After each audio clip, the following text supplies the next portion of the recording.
Okay, so mag-start na ta. So, good morning everyone. Good morning, madlang people.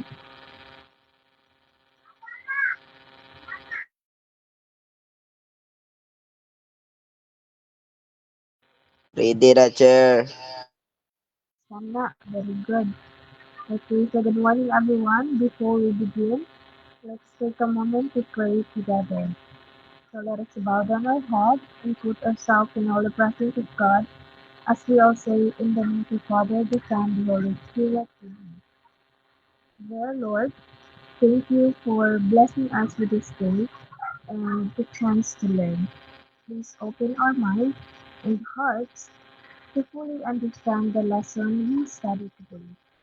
Help our students to stay focused and confident as they prepare for the exam today. So guide us to do our best and trust in your support. Amen. With the Father, the Son, the Holy Spirit. Amen. Okay, so once again, good morning everyone. Good morning, Chair. Good morning, sir. Okay, so please open your camera for our attendance. I-open na yung mga camera guys. Ipakita na inyong mga beautiful faces.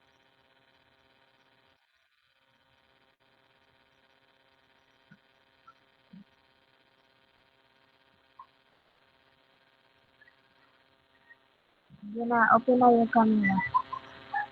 So, mag-attendance si si Teacher Marites.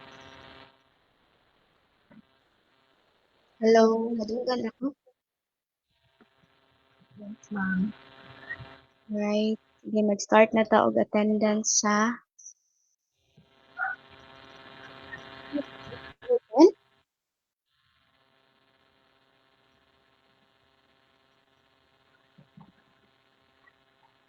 Hmm, wala.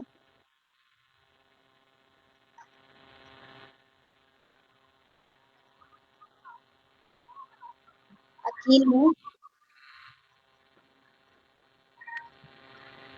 Si Aquino.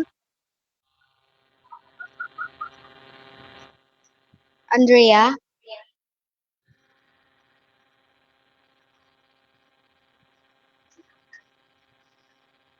Present, Chair. Okay.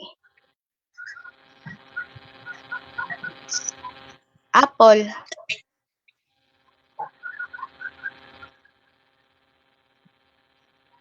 Christine.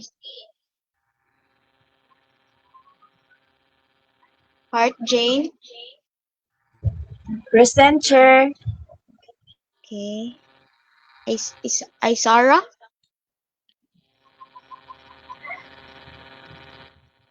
Wala. Okay, Jmar. Present, sir. Jennifer.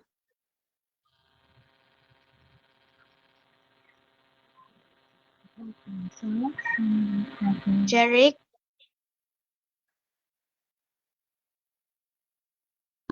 Present, Chair. Gian.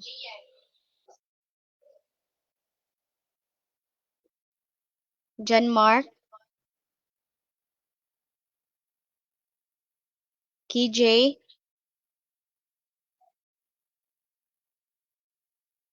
Lester. Present, sir.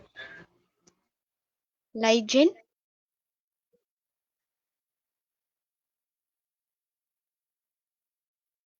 Wala si Lygin or Ligin. Okay. Mark. Present, Chair. Kiza. Present, Chair. Okay. Ronel. Na si Ronel. Okay. Yara. Present, Chair. Kinsa wala natawag?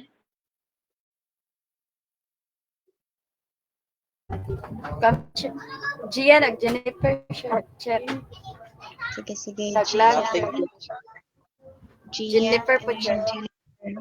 Okay. Thank you. Thank you, sir. Kita na, basahon sa nako ang present karon ha. Andrea, Heart Jane, Jaymar, Jennifer, Jeric, Gian, Lester, Mark, Kiza, and Yara. May wala na tawag? Nana si John Mark ay. Hello, John Mark. Hello. Ikaw to ang grade 12, no? Yes. Okay. So, tanang grade 12, please ko pabilin niya sa kuan sa atong meeting. Mga 5 minutes siguro, nara ko'y ipakita ninyo. John Mark is present. Wala na lain?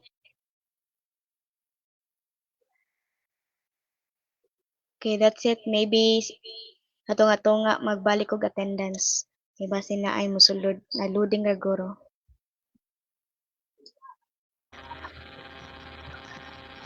Thank you, ma'am. So, start na ta.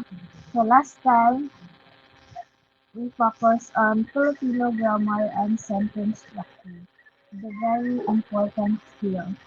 So, today, we're shifting gears and diving into English grammar, specifically the tenses. So, wait ka, Karma, screen share ka.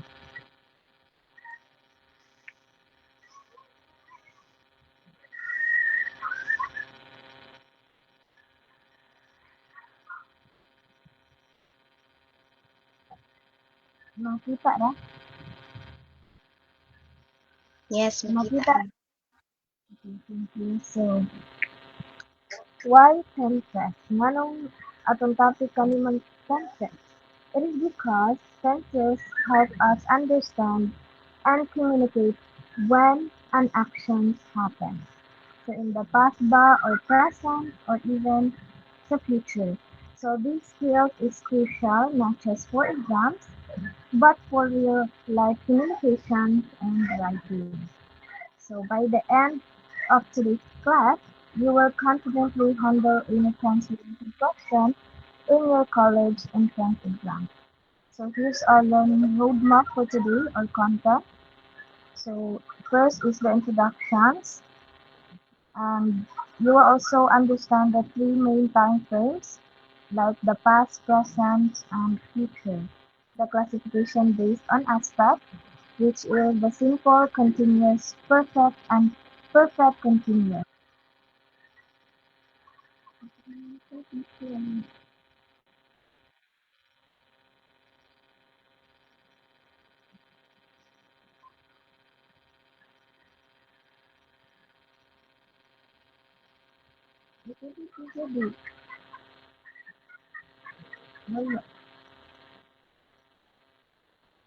Nakita na balik ang PPT? Yes, makita ra. So let's start with the introduction. So let's define first what is a tense. So a tense is the different forms of verbs that tells us when an action happens. So the word tense comes from the Latin word tempus, which means time. So whenever we speak or we use verbs that shows whether something is happening now, happened before, or will happen later. Like for example, if I say, kanang ako, I play. So the action feels like a habit or something happening regularly. And if I say I played, the actions already happened in the past. And when I say I will play, the action will happen in the future. So that is how tenses help us show time clearly in English. So now, ay, nakasabot ra? Click like if you understand. Di mo katika. Tingnan lang ko ninyo buwa mo kasabot. Kasabot ra wala. Hello, mga people. Again, ang tenses are the different forms of verbs that tells us when an action happens ug kano sa mahitabo ang actions. Alright, so now that we understand that tense is about time, let's look at the three big categories that shows when an action happens. So there are three basic time frames: the present tense, past tense, and future tense. So these are the foundation of all verbs and tenses. So let's go first to tense. So the present tense, this is where we use this is when something is happening right now, or when something happens regularly, or when something is always true. So mao na siya ang present tense. Like for example, if muana ko nga I play basketball every day. So it means playing basketball is a habit that you do it often. While another example is ingon ko the sun rises in the east. So this is a fact that never changes.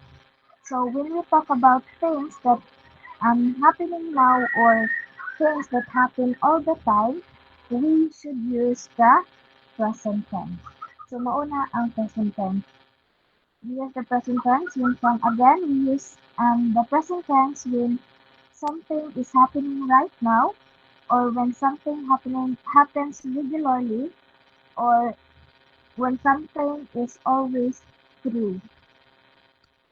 Mauna ang present tense. So now let's move on to the past tense. So we use past tense when something already happened before now. So it means the action is finished.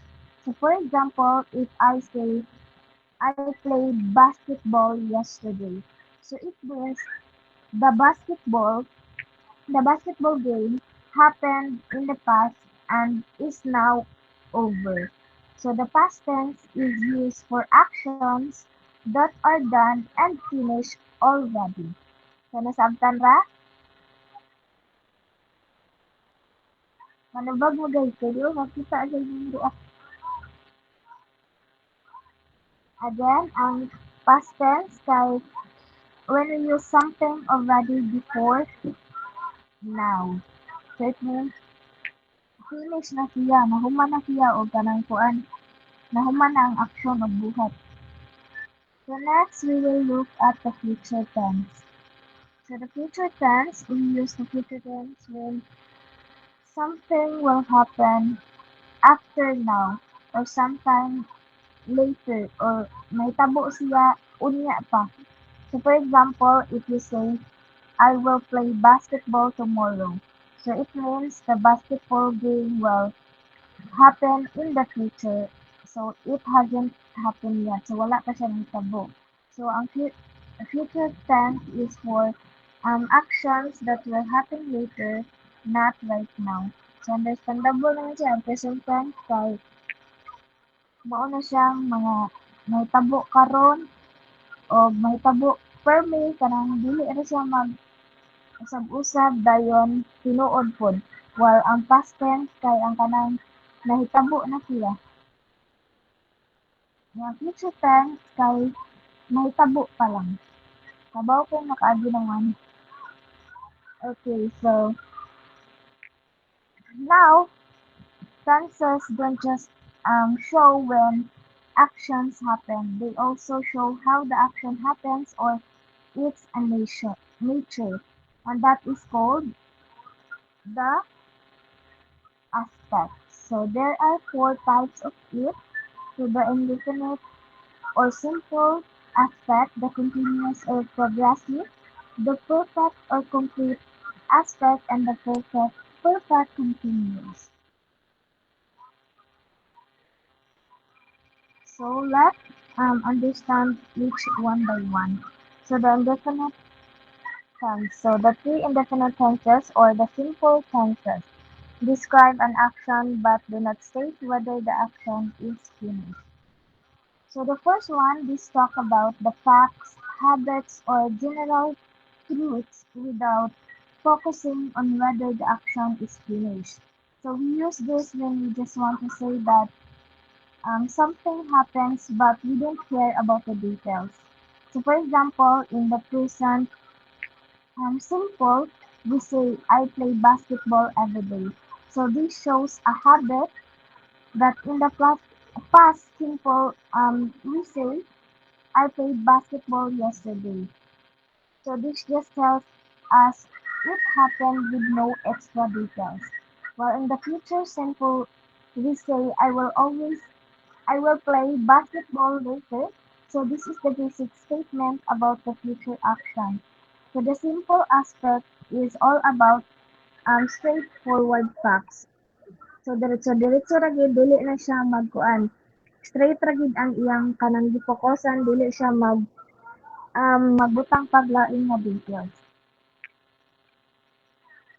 The second is the continuous or the progressive tense aspect. So this shows an action that is happening right now or was happening at a certain time. So this aspect focuses on actions that are in progress, meaning they are not yet finished. Like for example, in the present continuous, we say, I am playing basketball now. So this shows, or I mean, this means that the action is happening at this moment. While in the past continuous, we say, I was playing basketball when it rained. So which means the actions was ongoing at a specific time in the past.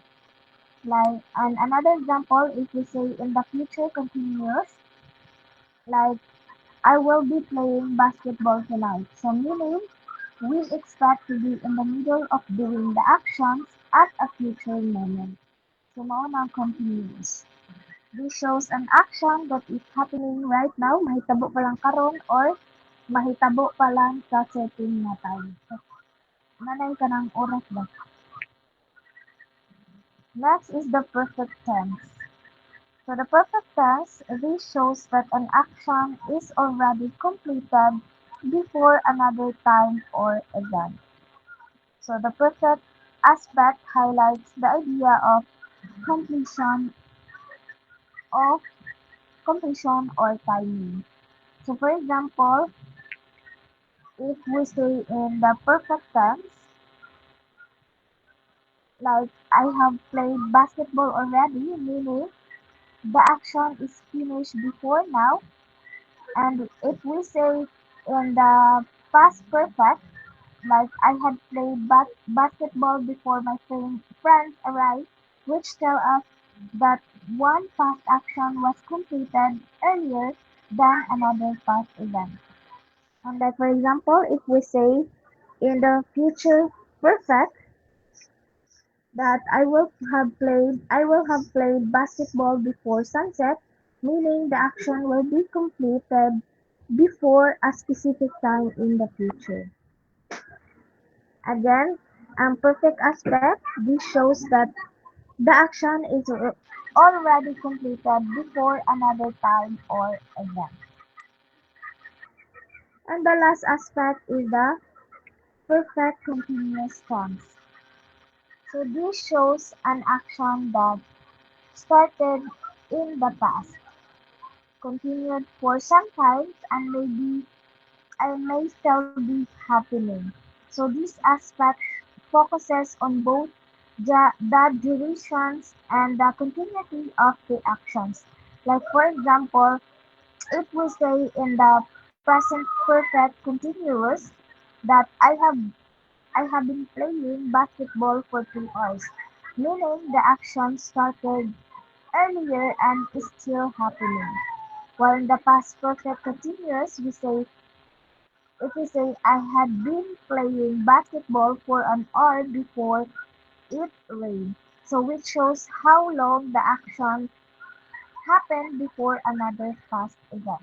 While if we say in the future perfect continuous tense, that I will have been playing basketball for 3 hours by 6 p.m., meaning the actions will have lasted for a certain period of a future time.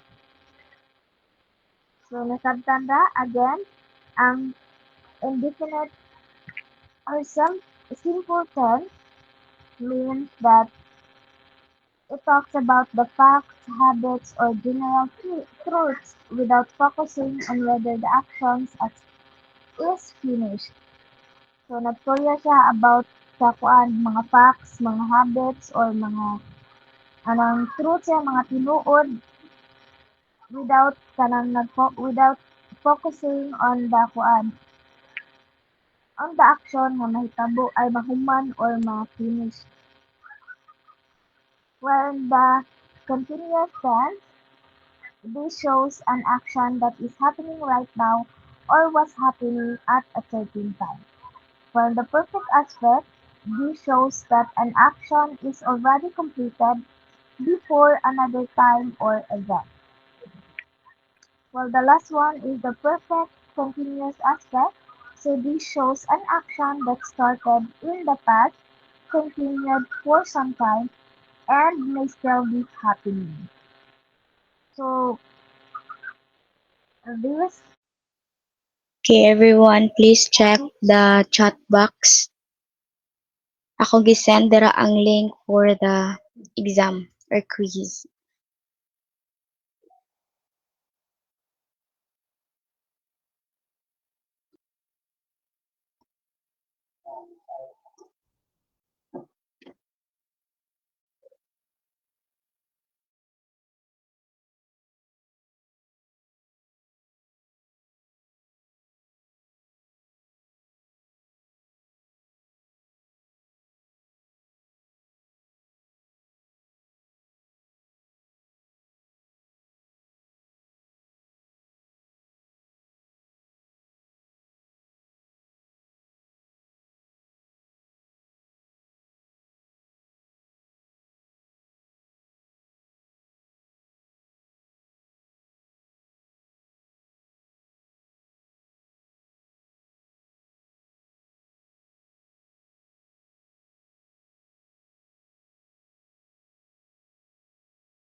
Okay, please open your camera, everyone. Let's take a photo for attendance.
Okay, that's it for today, everyone.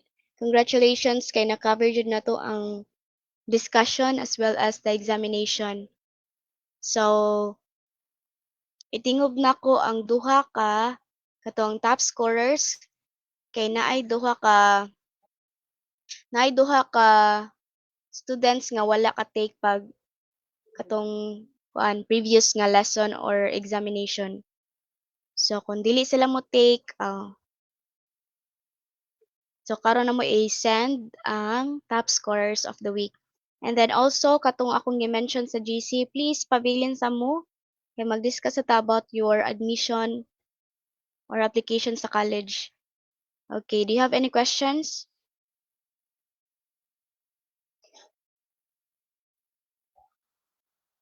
None so far? Okay, if wala,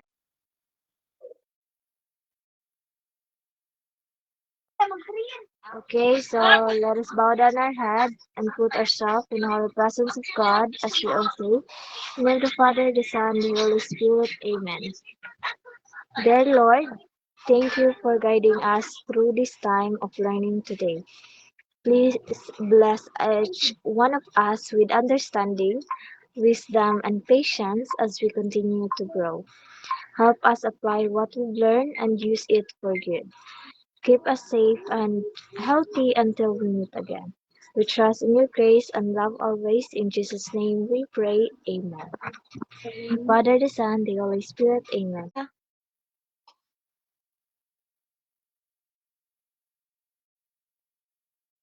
naka-apply ba ka sa inyo nga admission? Wala, Chair. Unsa nga program imong i-take? Naka-decide na ka? Yes, Chair. Unsa imong program?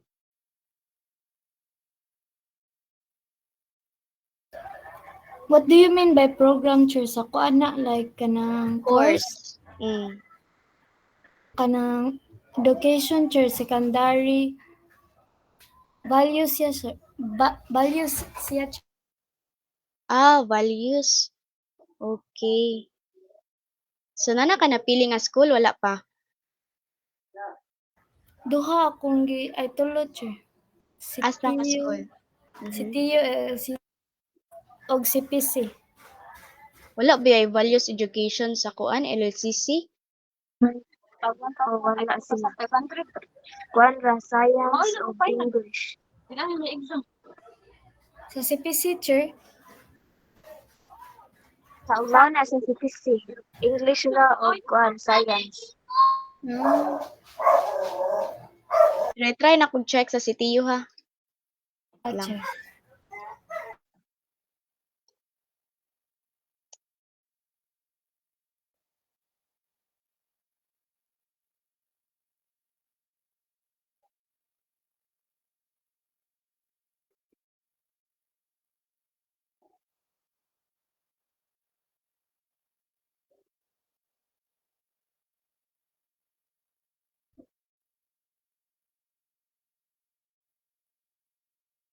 Naa sa CTU.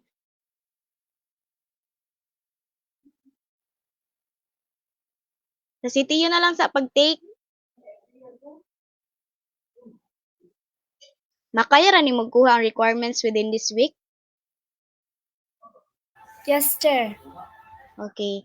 Mas tindot this week kay basin mahurot ang slots ba?